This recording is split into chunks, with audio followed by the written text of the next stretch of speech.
बिहार के मुख्यमंत्री नीतीश कुमार ने गोपालगंज और पश्चिम चंपारण के हवाई सर्वे के बाद वाल्मीकि नगर गंडक बैराज का निरीक्षण भी किया और अधिकारियों के साथ चर्चा की। मुख्यमंत्री के साथ जल संसाधन विभाग के मंत्री विजय चौधरी और प्रधान सचिव प्रत्यय अमृत भी मौजूद है। एक्सक्लूसिव तस्वीरें इस वक्त आपके सामने गंडक बैराज से अवलोकन करते हुए, निरीक्षण करते हुए, और इस खबर पर ज्यादा जानकारी दे रहे हैं न्यूज 18 संवाददाता मुन्ना राज। कुमार बाढ़ प्रभावित इलाकों के हवाई सर्वे के बाद वाल्मीकि नगर गंडक बैराज पे पहुंच गए हैं और वाल्मीकि नगर गंडक बैराज पर मुख्यमंत्री निर्देश दे रहे हैं। और तमाम आप देख सकते हैं तस्वीरों के माध्यम से वाल्मीकि नगर गंडक बैराज पर मुख्यमंत्री नीतीश कुमार हैं और गंडक बैराज के ताज़ा हालात की अधिकारियों के साथ जायजा ले रहे हैं। तो तस्वीरें हम आपको दिखा रहे हैं वाल्मीकि नगर गंडक बैराज का, जहाँ मुख्यमंत्री पहुँचे हैं और लगातार गंडक बैराज पर निरीक्षण कर रहे हैं और अधिकारियों से बाढ़ के जो ताज़ा हालात है इसका जायजा ले रहे हैं। तो तस्वीरें हम आपको दिखाने की कोशिश कर रहे हैं। वाल्मीकि नगर गंडक बैराज की तस्वीरें हम आपको दिखा रहे हैं, जहां मुख्यमंत्री पहुंचे हैं और अधिकारियों के साथ जो बिहार में बाढ़ के जो ताज़ा हालात हैं उसकी तस्वीरें हम आपको दिखाने की कोशिश कर रहे हैं। तो वाल्मीकि नगर गंडक बैराज का निरीक्षण करते हुए देख सकते हैं अधिकारियों की टीम के साथ मुख्यमंत्री लगातार गंडक बैराज का निरीक्षण कर रहे हैं। तो तस्वीरें हम आपको सीधे तौर पर दिखाने की कोशिश कर रहे हैं, जहां मुख्यमंत्री नीतीश कुमार गंडक बैराज का निरीक्षण कर रहे हैं और लगातार जो वर्तमान हालात हैं बिहार में उसका जायजा लेते हुए नजर आ रहे हैं। तस्वीरें आपको सीधे तौर पर हम आपको दिखाने की कोशिश कर रहे हैं।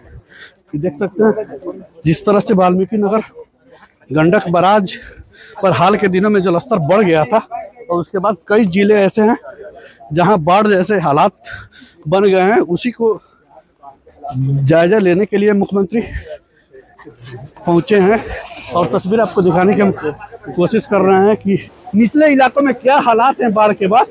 मुख्यमंत्री यह देखने की कोशिश कर रहे हैं। तो वाल्मीकि नगर, तो आपने देखा किस तरह से वाल्मीकि नगर गंडक बैराज का मुख्यमंत्री ने निरीक्षण किया और पश्चिम चंपारण के साथ ही गोपालगंज के तमाम जो बाढ़ प्रभावित इलाके हैं उसका अभी एरियल सर्वे मुख्यमंत्री ने किया है। और मुख्यमंत्री ने हाल के दिनों में जो बिहार में गंडक बैराज से 4,40,000 डिस्चार्ज के बाद जो हालात बने हुए हैं उसका भी मुख्यमंत्री ने जायजा लिया और अधिकारियों को जरूर निर्देश दिया है। मुन्ना राज, न्यूज 18, वाल्मीकि नगर। देखिए, माननीय मुख्यमंत्री जी आज आए थे और आप जानते हैं कि माननीय मुख्यमंत्री जी का पश्चिमी चंपारण और वाल्मीकि नगर से बहुत बड़ा लगाव है और जलस्तर में जो वृद्धि परसों हुई है उसी का मॉनिटरिंग करने आए थे और सभी अधिकारियों को निर्देशित किया है कि आगे जो भी सरकारी स्तर से जो होना है उसके लिए किया जाए। तो बाढ़ प्रभावित जो परिवार है उसके लिए सहायता के लिए भी सरकार क्या कदम? देखिए, जो मानक है आपदा प्रबंधन, मुख्यमंत्री जी हमेशा कहते हैं कि सबसे ज़्यादा अधिकार आपदा पीड़ित लोगों का है और मुख्यमंत्री जी इस पर पूरा ध्यान देते हैं और उसी को निगरानी में आए थे और सभी अधिकारियों को निर्देशित किए हैं।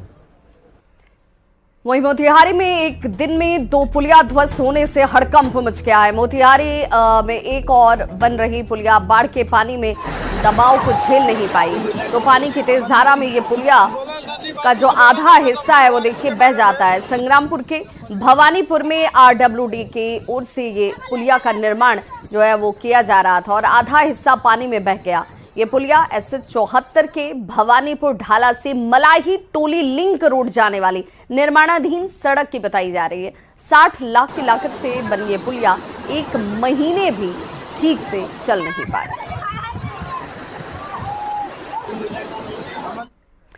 वहीं अररिया में नेपाल बॉर्डर से सटे सिकटी प्रखंड के नूना नदी पर बना बांध ध्वस्त हो गया है। बांध टूटने से सिंघिया, बांसबाड़ी, कचना और सालगुड़ी में नूना नदी का पानी देखिए तेजी से फैल चुका है, जिससे इलाके में बाढ़ जैसे हालात बन गए। गांव में पानी भरने से लोगों को अब काफी परेशानियों का सामना करना पड़ रहा है। कचनार से खोरागाछ जाने वाली सड़क 3 फीट पानी में इस वक्त डूबी हुई है। तस्वीरें आपके सामने हैं और हालात बिल्कुल बाढ़ जैसे ही, और यही वजह है कि लोगों की परेशानी इस वक्त बढ़ी हुई है। देख रहे हैं लोगों का घर डूब गया है, माल जाल का सब बर्बाद हो गया है। ये आप सड़क पर खड़े हैं? ये सड़क है, ये सड़क में, ये तो अभी नदी बन गया है। कुछ समय पहले सड़क था, अभी नदी बन गया है। नदी बन गया। हाँ, ये सरकार का नीति है। देखिए यहाँ का प्रशासन, यहाँ का प्रतिनिधि, जनप्रतिनिधि जो है, कुछ लोग ऐसा करते हैं। एक धारा, 2 धारा बहती थी इस नदी का, एक धारा को बांध करके ये हाल है।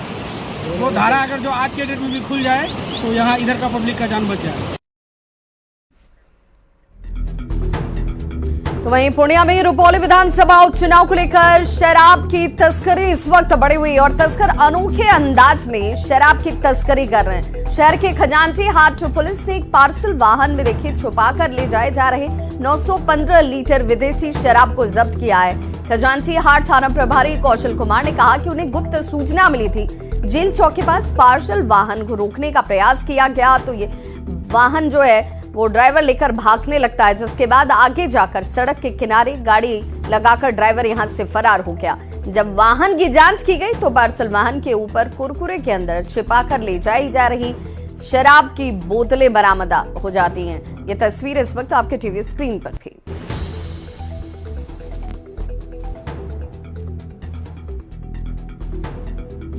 दरभंगा में एक ऐसा गांव है जहां लोग मछलियों को खाते नहीं बल्कि नदी में मछलियों का संरक्षण करते हैं। जी हां, बरौली प्रखंड के पोखराम गांव में जीवछ कोनी घाट है। यहां लोग मछलियों की पूजा करते हैं, लेकिन नदी के पानी के काला होने से मछलियों की मौत हो रही है। इससे लोग बेहद चिंतित नजर आ रहे हैं। तस्वीरें आपके सामने हैं। लोगों ने बार बार प्रशासन से नदी के साफ सफाई और प्रदूषण नियंत्रण के उपाय करने की मांग की, लेकिन कोई सुनने वाला ही नहीं है। जिला प्रशासन पर ध्यान नहीं देने के कारण जो है सो दरभंगा साइड की जो है सो गंदी नाली की पानी जो है इसमें छोड़ दिया जाता है, जिसमें हजारों की संख्या में मछली जो है सो मर जाते हैं। यह बहुत बड़ा दुर्भाग्य का विषय है और ये इस पर ना कोई जनप्रतिनिधि और ना ही सरकार जो है ध्यान दे रही है। बीजेपी के बिहार प्रदेश महामंत्री मिथिलेश तिवारी ने बक्सर के नवाब नगर को स्पेशल इकोनॉमी जोन बनाने के केंद्र के फैसले का स्वागत किया है। उन्होंने इसे बिहार के लिए बेहतरीन सौगात बताया। उन्होंने पीएम मोदी और वाणिज्य मंत्री पीयूष गोयल के प्रयास से पश्चिम चंपारण के कुमारबाग और बक्सर के नवानगर को स्पेशल इकोनॉमिक जोन बनाने से रोजगार के रास्ते खुलने का भी दावा किया। यहाँ जब बड़े बड़े इंडस्ट्री आएंगे तो यहाँ के नौजवान यहाँ के बिहार के कॉलेज में पढ़ेंगे और बिहार में नौकरी करेंगे और यहाँ जो प्रोडक्ट का उत्पादन होगा उसका पूरा रॉ मटेरियल हमारे यहाँ के किसान उनको सप्लाई करेंगे और बिहार अब केवल खरीदने वाला राज्य नहीं बनेगा, बिहार बेचने वाला राज्य बनेगा, अपना उत्पादन करेगा और देश और दुनिया में पहुँचाएगा। इसके दिशा में मोदी जी ने बड़ा कदम बढ़ाया।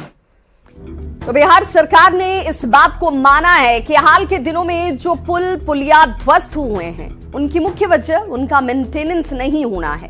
पटना में भी कई पुलों को लेकर लापरवाही के आरोप लग रहे हैं। चितकोहरा रेल ओवर ब्रिज एक महत्वपूर्ण पुल है जिससे होकर हर दिन हजारों गाड़ियां आती जाती हैं, लेकिन मेंटेनेंस के अभाव में यह पुल देखिए खतरनाक बन सकता है।